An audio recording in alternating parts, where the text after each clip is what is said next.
உத்பபாத கதாபாணிகி, இது விஷ்ணுவோட ஆயுதம். அவருக்கு நினைவு மூட்டை வரலாம்.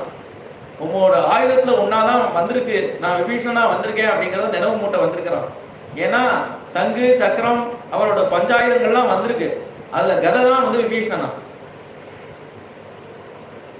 சக்கரம் வந்து சத்ருக்னன், சங்கம் வந்து பரதன், அந்த ஆதிசேஷன் வந்து லக்ஷ்மணர். இப்படி வந்திருக்கிறதுனால அந்த கதை, அவரோட கதை இருக்கே, அந்த நந்தகம்ங்கிற கத்தியும் இங்க வந்திருக்கு. அங்க சார்ந்தம் வில் வந்து கோதண்டமா வந்திருக்கு, அவ்வளவும் வந்திருக்கு அங்கிருந்து.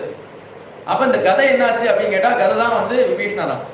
அதை நினைவு மூட்டுறதுக்காக எடுத்துன்னு வரலாம். உத்பபாத கதாபாணிகி, தன் சொரூபத்தை அப்படியே காட்டுறான்.